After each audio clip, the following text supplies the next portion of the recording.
সাইয়েদনা ওমর ফারুক রাদিয়াল্লাহু তাআলা আনহু নাম শুনেছেন? কত নাম্বার খলিফা? সবাই বলেন। 1 নাম্বার খলিফার নাম কি? 2 নাম্বার খলিফার নাম? 3 নাম্বার? 4 নাম্বার? রিদওয়ানুল্লাহি তাআলা আলাইহিম আজমাইন। ওমর ফারুক সাধারণ কোন সাহাবী ছিলেন না, তিনি এমন সাহাবী ছিলেন বিশ্বনবী সাল্লাল্লাহু আলাইহি ওয়াসাল্লাম বলেছেন আমার পরে কোনো নবীও নাই, রাসূলও নাই, তবে আমার পরে যদি কেউ নবী হতো আমার ওমর নবী হয়ে যেত। বিশ্বনবী বলছেন লা নবিয়্যা বা'দি ওয়ালা রাসূলা, আমার পরে কোনো নবী নাই, রাসূল নাই। লাউ কানা বা'দি নাবিয়্যুন লাকানা উমর, তবে আমার পরে যদি নবী হওয়ার কোয়ালিটি আমার কোন সাহাবীর মধ্যে থেকে থাকে, আমার ওমরের মধ্যে সেই কোয়ালিটি আছে। প্রভু তুমি বলেছো রাসূল দেবে না, বলনি দেবে না ওমর, বলনি দেবে না হামজা তারি, খালি দেবে জয় সমর। প্রভু তুমি বলেছো রাসূল দেবে না, বলনি দেবে না ওমর, বলনি দেবে না হামজা তারি, খালিদ বিজয় সমর। প্রভু তুমি বলেছো রাসূল দেবে না। সুবহানাল্লাহ পড়ে। ওমর ফারুক রাদিয়াল্লাহু তাআলা আনহু দ্বিতীয় খলিফার নাম কি ছিল? সবাই বলেন কি নাম? সাইয়েদনা ওমর ফারুক রাদিয়াল্লাহু তাআলা আনহু। উনারে মুনাফিকরা খুব ভয় পেত। কারা? মুনাফিক চিনেন তো? ভিতরে এক বাইরে আরেক, তার নাম? সবাই বলেন ভিতরে এক বাইরে আরেক, তার নাম মুনাফিক। ইউযহিরু খিলাফা মা ইউবতিন, আরবিতে কি বলে? ইউযহিরু খিলাফা মা ইউবতিন, প্রকাশ করে একটা ভিতরে আরেকটা। ভিতরে এক বাইরে আরেক, তার নাম?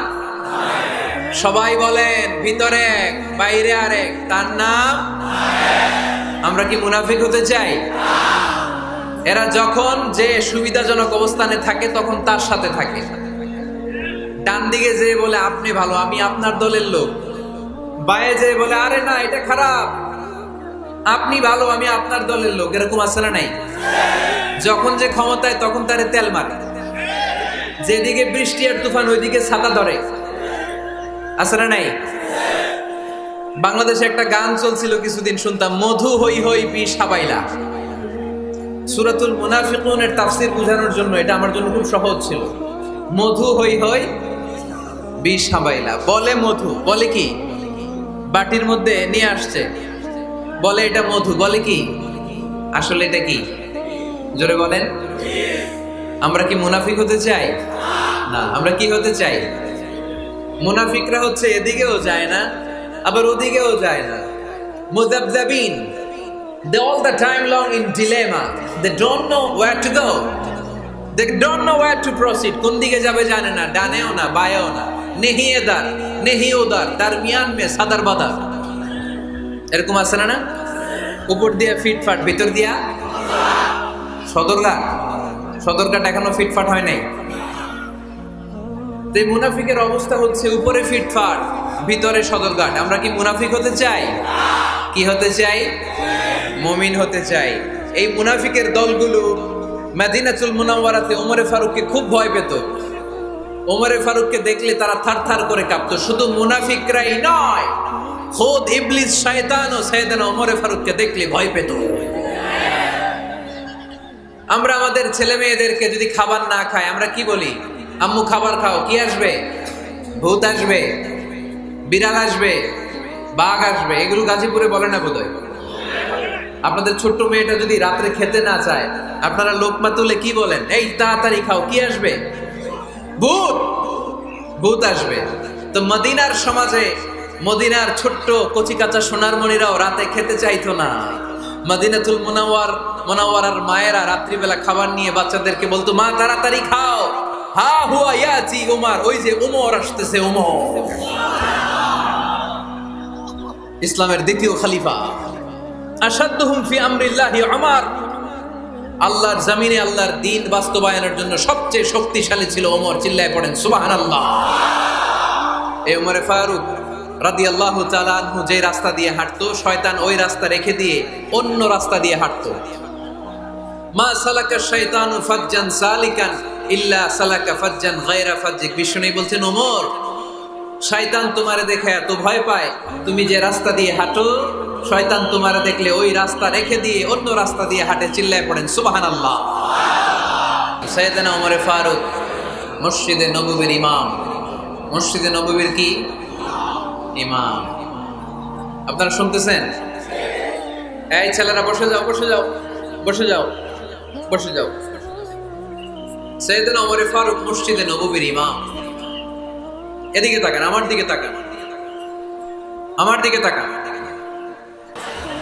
উনি প্রত্যেক নামাজের ইমামতি করতে আসতেন মসজিদে নববীতে।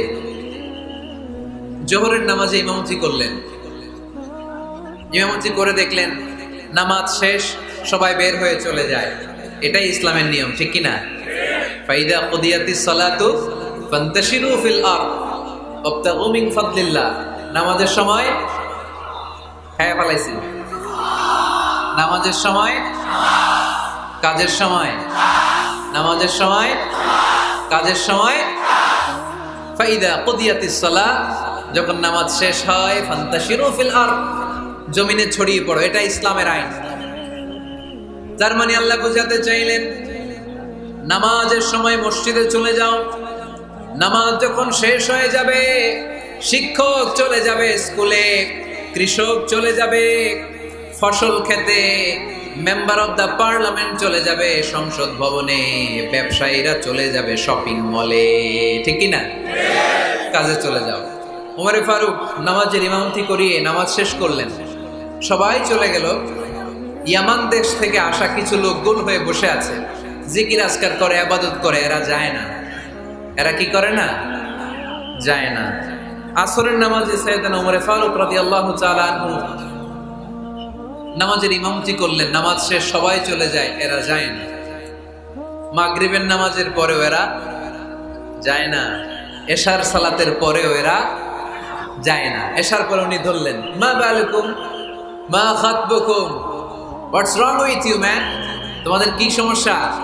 জোহর, আসর, মাগরিব, এশা প্রত্যেক সালাতের পরে সবাই যার যার কাজে চলে যায়, তোমরা যে যাও না, বাড়ি কই? বলি ইয়ামান। তো বসে থাকো কেন? কি করো? কই জিকির করি। কি করি? কি করি? জিকির আজকার করি, তাসবিহ তাহলিল করি, ইবাদত করি। তো তোমরা যে যাও না, তোমাদের খাবার দেয় কে? খাবারের ব্যবস্থা হয় কোত্থেকে? তারা বলল, আমাদের জিকির দেখে, আমাদের বুজুর্গি দেখে আশেপাশের লোকেরা পাতিল ভরে খাবার নিয়ে আসে, ওই খাবার আমরা খাই। নাহনু আল মুতাওয়াক্কিলুনা আলাল্লাহ, আমরা আল্লাহর উপর তাওয়াক্কুল করে এখানে বসে থাকি। ওমর ফারুক বললেন, সর্বনাশ, তোমরা যদি মুতাওয়াক্কিলুনা আলাল্লাহ হও তাইলে কেমনে হবে? তোমরা তো মুতাওয়াক্কিলুনা আলাল্লাহ নাও, তোমরা হচ্ছে আল মুতাওয়াক্কিলুন বা'দুকুম আলা বা'দ, আল্লাহর উপর তাওয়াক্কুলকারী নয়। তোমরা যারা পাতিলের মধ্যে করে খাবার নিয়ে আসে তাদের উপর তাওয়াক্কুল করে বসে আছো, ঠিক কি না? তোমাদের জিকিরও চলে, আবার মাথায় টেনশনও চলে, পাতিল কি ছোট আসবে না বড় আসবে, খাবারে আমার ভাগেরটা থাকবে কি থাকবে না, টেনশন আছে না নাই? কারণ অন্যের উপর নির্ভরশীল, নিজেরা রান্না করে নাই, নিজে তো বাজার করে নাই, নিজের তো অ্যারেঞ্জমেন্ট বলতে কিছু নাই, আরেকজন যা দিয়ে যাবে ওইটা খাবে। ওমরে ফারুক বুঝালেন, আরে বোকা, এটারে তাওয়াক্কুল বলে না। তোমার সাধ্যে যতটুকু আছে তার সবটুকুন করার পরে তুমি তাওয়াক্কুল করবে একজনের উপর, তিনি কে? এক সাহাবী বললেন, ইয়া রাসূলুল্লাহ, ইয়া হাবিবাল্লাহ সাল্লাল্লাহু আলাইহি ওয়াসাল্লাম, আমি অনেক দূর থেকে সফর করে এসেছি, এই যে আমার ওটের রশিটা, এটা ছেড়ে দিয়ে যদি আমি ঘুমিয়ে যাই, আল্লাহর উপর তাওয়াক্কুল করি, আমার ওটটা বসে থাকবে নাকি? বিষ্ণু বললেন, না, এটারে তাওয়াক্কুল বলে না। ওটের রশি রেখে দিয়ে ঘুমাইলে তোমার ওট দৌড় দিবে। এ আকিলহা সুম্মা তাওয়াক্কাল আলাল্লাহ, ওটের রশিটা আগে দড়ি দিয়ে ভালো করে গাছের সাথে বাঁধো, তারপরে তাওয়াক্কুল করবে একজনের উপর, তিনি কে? আগে বাঁধতে হবে, তারপরে তাওয়াক্কুল, আগে কাজ করতে হবে, তারপরে তাওয়াক্কুল। এক লোক বড় হুজুরের কাছে দোয়া চাইছে, হুজুর আপনি দোয়া করবেন আল্লাহ যেন আমার একটা ছেলে সন্তান দেয়। কি দেয়? কথা বুঝে নাই বোধহয়। কি দেয়? ছেলে সন্তান দেয়। তো হুজুর অনেক দোয়া করে দিছে, বড় হুজুর, আল্লাহ তারে তুমি ছেলে সন্তান দিও। তো ছেলে সন্তান হয় নাই, তার পরের বছর এসে আবার হাজির, হুজুর একটু দোয়া করেন আমার জন্য আল্লাহ একটা ছেলে সন্তান দেয়। হুজুর আবার দোয়া করলেন, কিন্তু ছেলে আর হয় নাই। পরের বছর এসে আবার হাজির, হুজুর একটু দোয়া করেন। কি দোয়া করবো বাপ?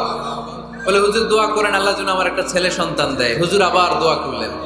এর পরের বছর এসে আবার হাজির, কয় হুজুর ছেলে সন্তান। হুজুরকে ঘটনা কি? ঘটনা কি? এর সন্তান হয় না কেন? বললো বাবা তুমি কি বিয়ে করছো? কয় না। তো বেটা বিয়ে না করলে তো সন্তান হবে কোত্থেকে? আগে তো বিয়ের পর্বটা সার, তারপরে তাওয়াক্কুল করবি কার উপর? বিষ্ণু বললেন তাগদু খিমাসান তারুহু বিতানান, পাখিগুলোর মতো যদি সকালবেলা তাওয়াক্কুল করে বের হয়ে যাও, প্রতিটা পাখি, আপনাদের গাজীপুর এলাকায় পাখির বাসা আছে নাকি? কি পাখি আছে?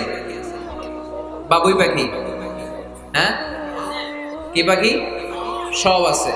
তো এই পাখিগুলো এই গাজীপুরের বিভিন্ন গাছপালার উপরে যে নিড বানিয়েছে বাসা, দেখবেন সকাল বেলায় এই পাখিগুলো আল্লাহর উপর তাওয়াক্কুল করে বের হয়ে যায়। এই পাখিগুলো জানে কোন জায়গায় ওর রিজিক আছে। এই পাখিগুলোর রিজিকের ব্যবস্থা করলো কে? সারাদিন শেষে পাখিগুলো আবার ওদর পূর্তি করে পাখিগুলোর নিড়ে ফিরিয়ে দেয় কে? জানে না কোথায় খাবার আছে। আমাদের ফ্রিজ আছে, ফ্রিজ, ডিপ ফ্রিজ, 7 দিনের বাজার করে ডিপ ফ্রিজের মধ্যে খাবার রেখে দেই। পাখিদের ডিপ ফ্রিজ আছে নাকি? আমাদের টাকা বেশি ঘরের মধ্যে হয়ে গেলে ব্যাংকের মধ্যে অ্যাকাউন্টে ফেলে দিয়ে আসি। পাখিদের কোনো ব্যাংক অ্যাকাউন্ট আছে নাকি? তারুহু তাকদু খিমাসান তারুহু বিতানান, সকালবেলা পাখিগুলো কিচির মিচির আল্লাহর জিকির করে বের হয়ে যায়। বিকেলবেলা প্রতিটা পাখির পেটে খাবার দিয়ে আবার ফিরিয়ে দেয় কে? এটার নাম তাওয়াক্কুল। ওমরে ফারুক বললেন তোমরা যা করছো এটা তাওয়াক্কুল নয়। নামাজের পরে বের হয়ে যাবা, আল্লাহর জমিন যে আবাদ করবা, কৃষি কাজ করবা, ব্যবসা করবা, বাণিজ্য করবা, চাকরি করবা, আবার নামাজের সময় ঘরে আসবা। এর মাধ্যমে তোমার ঘরে যে হালাল রিজিকের ব্যবস্থা আল্লাহ করে দিবে, এটার নাম হলো তাওয়াক্কুল। পড়েন সুবহানাল্লাহ। গোটা জমিনটা আমাদের, গোটা জমিন আমাদের জন্য আল্লাহ দিয়েছেন। যেখানে যাবেন রিজিকের ব্যবস্থা আছে না নাই? আপনাদেরকে শোনাইছি না যে বাংলাদেশের পাহাড়ে কি চাষ হয়? ওখানে জুম রেখেছে আল্লাহ। মালয়েশিয়ার ক্যামেরন হাইল্যান্ডে আল্লাহ ফলের বাগান, ফুলের বাগান রেখেছে। আবার আপনি সাগরের মধ্যে নামলে রিজিক আছে না নাই? কি আছে? মাছ। সুবহানাল্লাহ কইবেন না? ওয়ালাকাদ কাররামনা বানি আদম ফাহামালনাহুম ফিল বাররি ওয়াল বাহরি ওয়া রাযাকনাহুম মিনাত তাইয়্যিবাত। রব্বুল আলামিন বলেন আমি পুরো বনি আদমকে সম্মানিত করেছি। জলস্থলে সব জায়গায় মানব জাতিকে বিচরণের সুযোগ করে দিয়েছি। আর মানুষের জন্য আমি আল্লাহ হালাল রিজিকের ব্যবস্থা করেছি। সুবহানাল্লাহ পড়েন। হালাল রিজিকের ব্যবস্থা আল্লাহ করেছেন। এজন্য everyone should be energetic, everyone should be active. আমাদেরকে অ্যাক্টিভ হতে হবে, এনার্জেটিক হতে হবে। শ্রম করে করে, কষ্ট করে করে আমাদেরকে আগাতে হবে। স্রষ্টা আমাদেরকে একটা যুদ্ধে ঠেলে দিয়েছেন, সংগ্রাম করে করে আমাদেরকে বেঁচে থাকতে হয়, ঠিক কিনা? এই জমিনে যখন আমরা এসেছি তখনই আমি সংগ্রাম করেছি। বিশ্বাস করেন, একজন স্বামীর 1 ফোঁটা বীর্যের মধ্যে যদি 20 কোটি শুক্রাণু না থাকে, কয় কোটি? আরো জোরে। 20 কোটি শুক্রাণু যদি না থাকে, 20 কোটি বা 2 কোটি শুক্রাণু যদি না থাকে, তাহলে ওই শুক্রাণু থেকে কোনো মানব সন্তান মায়ের পেটে জন্ম নেয় না। তাহলে চিন্তা করেন, ওই 20 কোটি শুক্রাণুর মধ্যে আমি একটা শুক্রাণু, ঠিক কিনা? এতগুলো শুক্রাণু ডিম্বাণুকে আঘাত করে অ্যাক্টিভ হতে চেয়েছিল। ওই 2 কোটির মধ্যে বাকি সবগুলোরে হারিয়ে চ্যাম্পিয়ন হয়েছিলাম সেদিন মায়ের গর্ভে আমি। চিল্লায় বলো ঠিক কিনা? সেদিন আমার হাত ছিল না, সেদিন আমার পা ছিল না, আমার চোখ ছিল না, আমার রেসপিরেটরি সিস্টেম ছিল না, আমার ব্রেইন সচল ছিল না, আমার মামা ছিল না, আমার দাদা ছিল না, আমার গায়ে শক্তি ছিল না। ওই কঠিন পরীক্ষায় যদি 2 কোটি কম্পিটিটরকে আমি হারিয়ে বিজয় লাভ করতে পারি, এই জমিনের বুকেও আমার কেউ হারাতে পারবে না। চিল্লায় বলো ঠিক কিনা? আমরা এসেছি বিশ্বকে জয় করার জন্য, জয় করার জন্য। আবার যখন মায়ের পেট থেকে বের হই তখনও আমাকে সংগ্রাম করে বেরোতে হয়। এইখানে তোমরা আমার ছোট্ট সোনামণিরা সিজারে হইছো কারা কারা? দেখি সিজারে। যে হুজুর আমি সিজারে পৃথিবীতে এসেছি। হাত তোলো, কয়েকজন হাত তুলছে, মাশাআল্লাহ, ঠিক আছে, অসুবিধা নেই, হাত নামাও। এটা একটা প্রাকৃতিক নিয়ম, মায়ের পেট থেকে পৃথিবীতে আমরা এইভাবে আসি। কেউ প্রাকৃতিক পদ্ধতিতে আসি, কেউ সিজারে আসি। যারা সিজারে আসছে তারা এই কষ্টটা সহ্য করে নাই, তাদের অন্য ধরনের স্ট্রাগল পৃথিবীতে আসার পরে। কিন্তু আমরা যারা নর্মাল প্রসেসে এসেছি সেই সময়টার কথা খেয়াল করেন। আমাদের দেহের সাইজ অনেক বড়, আমাদের ওজন অনেক বেশি, কিন্তু আমাদের মায়ের যেই অঙ্গটা দিয়ে আমরা পৃথিবীতে এসেছি ওই জায়গাটা বড় সরু। খুব ছোট্ট একটা জায়গা দিয়ে এই বিশাল দেহ নিয়ে আমাকে সংগ্রাম করে আসতে হয়েছে, ঠিক কিনা? এবং এটা ল্যাবরেটরিক্যালি প্রুভড, সায়েন্টিফিক্যালি অ্যাটাস্টেড যে এটা একজন বাচ্চার জন্য, নবজাতক নিউ বর্ন বেবির জন্য খুবই স্বাস্থ্যকর, খুবই হেলদি। কারণ এই ছোট্ট জায়গাটা দিয়ে, মায়ের ওই ছোট্ট অঙ্গ দিয়ে আমরা যে পৃথিবীতে আসি, আমাদেরকে একটা চাপ সহ্য করতে হয়। ওই চাপের কারণে আমার নাকের ভেতরে, কানের ভেতরে যে ধরনের দূষিত গ্লিসারিন আছে, পদার্থ আছে, এগুলো সব বের হয়ে যায়। আর এই প্রচন্ড চাপটা আমাদের দেহটাকে কর্ম সহিষ্ণু হয়ে গড়ে তুলতে সাহায্য করে। কোন সুবহানাল্লাহ। সেই দিন আমরা স্ট্রাগল করে পৃথিবীর বুকে এসেছিলাম। যেদিন মায়ের পেট থেকে যুদ্ধ করে আমাকে পৃথিবীতে আসতে হয়েছে, ওই দিন আমার কান ছিল? এখনকার মতো কানের শক্তি ছিল? এখন যে হাতে শক্তি, ওই শক্তি ছিল? ওই কঠিন পরিস্থিতিতে যদি আমি সংগ্রাম করে টিকে থাকতে পারি, বর্তমান সময়ে আমাদেরকে কেউ আটকায় রাখতে পারবে না, পারবে না। ইন্নাকা কাদিহুন ইলা রাব্বিকা কাদহান ফামুলাকি। আল্লাহ বললেন, ও বনি আদম, তোমাকে কষ্ট করতে করতে আমার কাছে আসতে হবে। আবার আল্লাহ বললেন, লাকাদ খালাকনাল ইনসানা ফি কাবাদ। আমি বনি আদমকে, দুনিয়ার সবগুলো মানুষকে কর্মসহিষ্ণু করে তৈরি করেছি। সুবহানাল্লাহ বলেন। কর্মসহিষ্ণু। আমাদের এক একজন মানুষ যে আমরা কতটা কষ্ট আর ধৈর্য সহ্য করতে পারি আপনি কল্পনাও করতে পারবেন না। নর্মাল প্রসেসে আমাদের মা যেদিন আমাদেরকে ডেলিভারি দিয়েছিলেন, তখন আমাদের মা 57 ইউনিট প্লাস। সুস্থ মানুষ ব্যথা সহ্য করতে পারে 45 ইউনিট। কত ইউনিট? কিন্তু আমাদের মা যেদিন আমাদেরকে দুনিয়ার বুকে এনেছিলেন, সেদিন আমার মা, আপনার মা ব্যথা সহ্য করেছিল 57 ইউনিট প্লাস, 57 ইউনিটেরও বেশি। এই ব্যথাটা সাধারণ কোনো ব্যথা নয়। একটা অ্যাক্সিডেন্টে আপনার দেহের 20টা হাড় বা হাড্ডি ভেঙে গেলে যত ব্যথা, তার চেয়েও বেশি ব্যথা আমার মা সহ্য করেছিলেন। আমার মাকে ওই দিন এই ব্যথাগুলো সহ্য করার তৌফিক দিয়েছিলেন কে? তাহলে কি পরিমাণে কষ্ট সহিষ্ণুতার, কর্ম সহিষ্ণুতা নিয়ে যে আমরা জন্মাই, আমাদের কোনো ধারণাই নাই। এজন্য আমি প্রায় বলি, ছেলে মেয়েদেরকে, সন্তানকে ননির পুতুল করে গড়ে তুলবেন না। ছেলে মেয়েদেরকে কষ্ট সহিষ্ণু করে গড়ে তোলেন। প্রতিকূল পরিবেশে কি করে নিজের অস্তিত্ব জানান দিতে হয়, এমন করে আমরা আমাদের মুসলমান সন্তানদেরকে গড়ে তুলবো। চিল্লায় বলেন ঠিক কিনা? লাকাদ খালাকনাল ইনসানা ফি কাবাদ। আমি মানুষকে দুঃখ কষ্টের মধ্যে তৈরি করেছি। আমরা বলছিলাম কাজের সময়, আরো জোরে বলতে হবে, কাজের সময়, নামাজের সময়, আর ভরসা করতে হবে একজনের উপর, তিনি কে? কাজে কোনো লজ্জা আছে? লজ্জা কিসে? অলসতায়। আমরা অলস হতে চাই না। রসুল বাত্তালে দুক্কানু শয়তান, অলস মস্তিষ্ক শয়তানের আড্ডাখানা। আমরা নিজের পায়ে দাঁড়াতে চাই, আমরা স্বাবলম্বী হতে চাই, আমরা সাস্টেইনেবল ডেভেলপমেন্ট গোলের পক্ষে, আমরা মিলেনিয়াম ডেভেলপমেন্ট গোলের পক্ষে, আমরা বাংলাদেশকে উন্নতির শিখরে নিয়ে যাওয়ার পক্ষে। চিল্লায় বলেন ঠিক কিনা? আমরা আগে দুনিয়ার কল্যাণ চাই, এটা ইসলামের নিয়ম। আগে কি আখেরাত চাই না আগে দুনিয়া চাই? জোরে বলেন।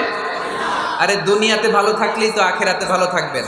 এজন্য আল্লাহ আমাদেরকে শিখালেন, পড়ো রব্বানা আতিনা ফিদ দুনিয়া হাসানাহ ওয়া ফিল আখিরাতি হাসানাহ ওয়া কিনা আযাবান নার।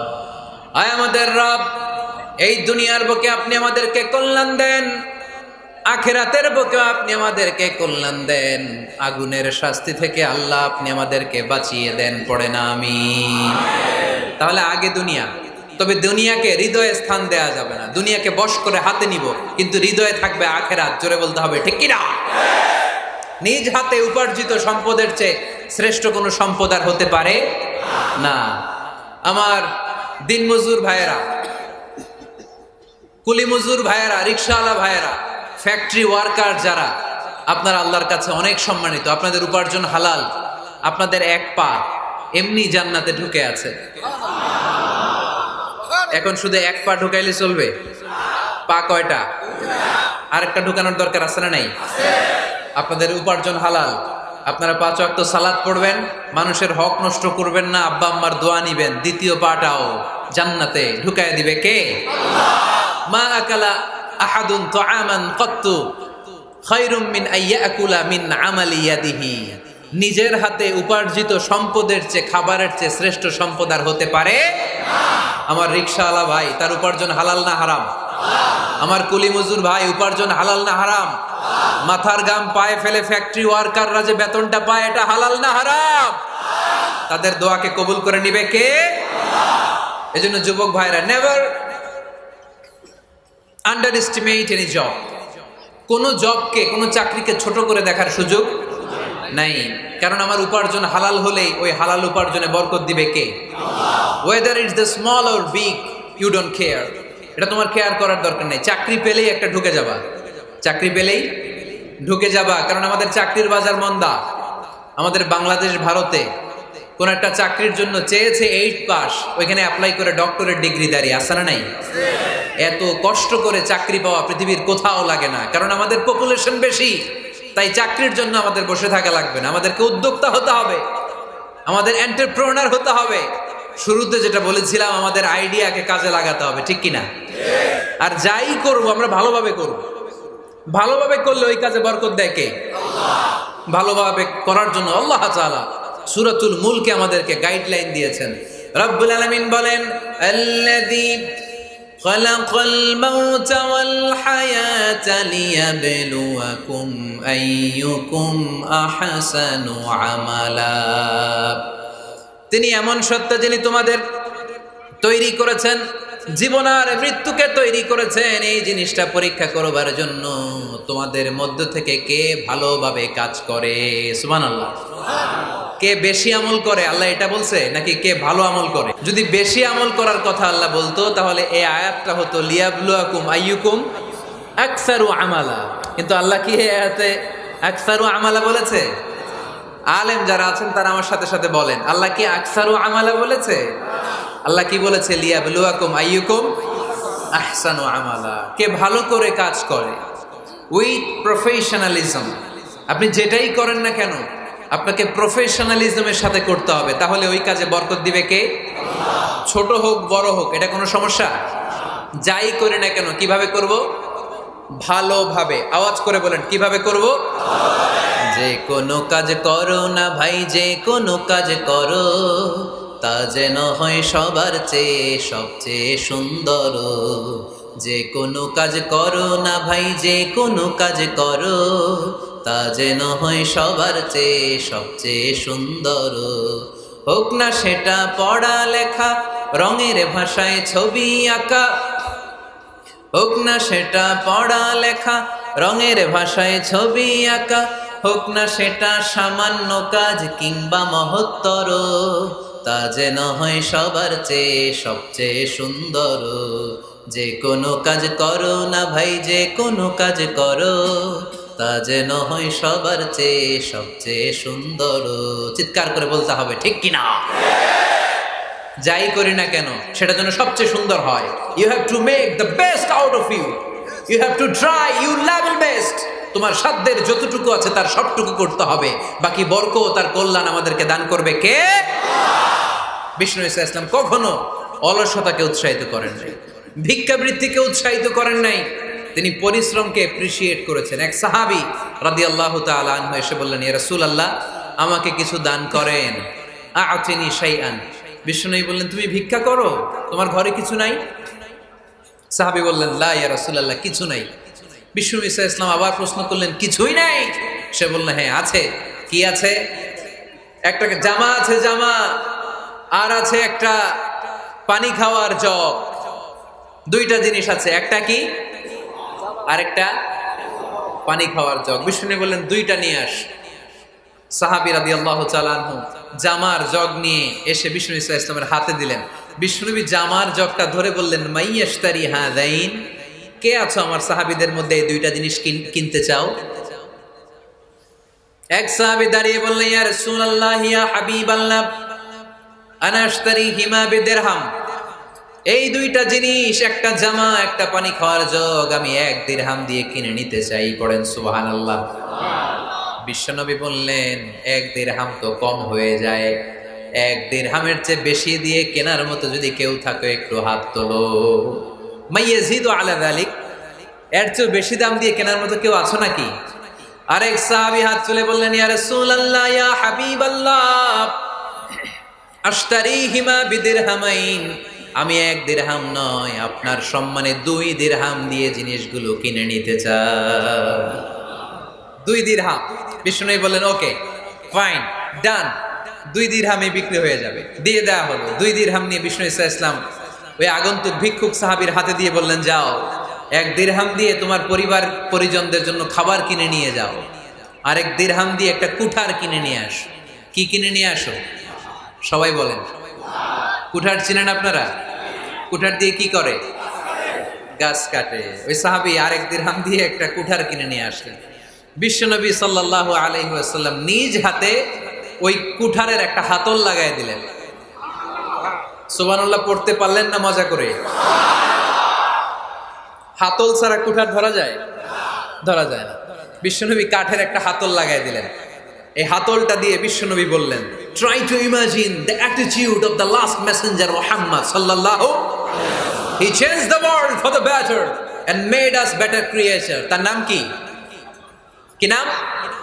হি ওয়াজ মুহাম্মদ সাল্লাল্লাহু আলাইহি ওয়াসাল্লাম।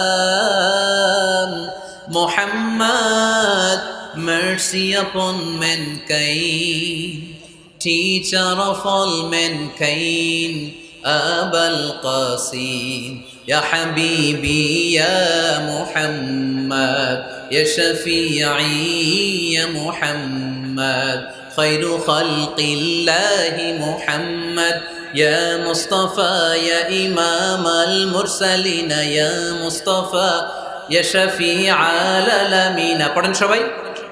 Ya Mustafa, Ya Imam al-Mursalin, Ya Mustafa, Ya Shafi'al Alamina.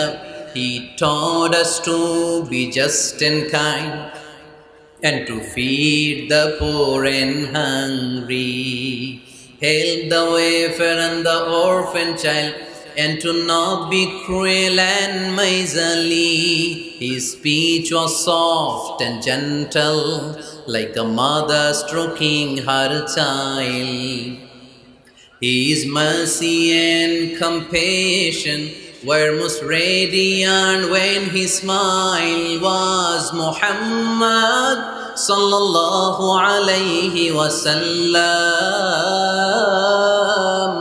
Muhammad, mercy upon mankind, teacher of all mankind, Abul Qasim, Ya Habibi, Ya Muhammad, Ya Shafi'i, Ya Muhammad, Khairu Khalqillahi Muhammad. পড়েন সবাই। Ya Mustafa, Ya Imam al-Mursalin, Ya Mustafa, Ya Shafi'al Alamin, Ya Mustafa, Ya Imam al-Mursalin, Ya Mustafa, Ya Shafi'al Alamin, Muhammad. Subhanallah পড়েন। He was Muhammad sallallahu alayhi wasallam. জঙ্গলে যে কাঠ কাটো, লাকড়ি বানাও, বাজারে যে বিক্রি করো। লা ইয়াহতাতিবা আহাদুকুম হাজমাতান ফি যাহরিহি খায়রুম মিন আই ইয়াসআলা আহাদান ফায়ু'তিয়াহু আও ইয়ামনাহু। যাদের গায়ে জোর আছে, শক্তি আছে, পরিশ্রম করে লাকড়ির বোঝা পিঠে নিয়ে বাজারে বিক্রি করা অনেক ভালো কারো কাছে হাত পাতার চেয়ে। কারণ তুমি হাত পাতলে লোকজন তোমারে দিতেও পারে, নাও দিতে পারে, কিন্তু পরিশ্রম কখনো বৃথা যায় না। What is the moral of the story? রাসূল সাল্লাল্লাহু আলাইহি ওয়াসাল্লামের এই প্রফেটিক স্টোরি থেকে আমাদের শিক্ষা কি? বিশ্বনবী বললেন, যাও কাঠ কেটে নিয়ে আসো। লা উরিদু আন আরাকা 15 আইয়াম, সামনের 15 দিন আমি যেন আমার চোখ দিয়ে তোমার আমার আশেপাশে ঘুরঘুর করতে না দেখি। সাহাবী চলে গেলেন, কাট কাটতে আরম্ভ করলেন, বাজারে বিক্রি করতে আরম্ভ করলেন। 15 দিনের ব্যবধানে 10 দিরহাম নিয়ে বিশ্বনবীর দরবারে ওই সাহাবী হাজির হয়ে গেলেন। 10 দিরহাম নিয়ে হাজির হয়ে গেলেন, এসে বললেন, ইয়া রাসূলুল্লাহ, ইয়া হাবিবাল্লাহ, আমি আর দরিদ্র নাই, আমি আর ভিক্ষা করি না, আমি নিজের পায়ে দাঁড়িয়েছি, আমি স্বাবলম্বী হয়েছি, আমি অন্যান্য খেটে খাওয়া মানুষের মতো এখন উপার্জন করে আমার ফ্যামিলির চাহিদা মিটাই। পড়েন সুবহানাল্লাহ। What is the moral of the story? এই প্রফিটিক স্টোরি থেকে আমাদের জন্য শিক্ষা হচ্ছে, বিষ্ণু ঈসা ইসলাম চাইলেই ওই 2 দিরহাম দিয়ে বলতে পারতেন, যাও এটা দিয়ে খাবার কিনে খাও। দুপুরবেলা খাইতো, রাত্রেবেলা আবার জাকাতের লাইন ধরতো। কথা কন। তার মানে বিষ্ণু ঈসা ইসলাম কাজের প্রতি উৎসাহিত করেছেন। 2 নম্বর লেসন বা শিক্ষা হচ্ছে, বিশ্বনবী সাল্লাল্লাহু আলাইহি ওয়াসাল্লাম পার্মানেন্ট সলিউশন করে দিয়েছেন, স্থায়ী সমাধান। ঠিক কিনা? আমরা প্রায়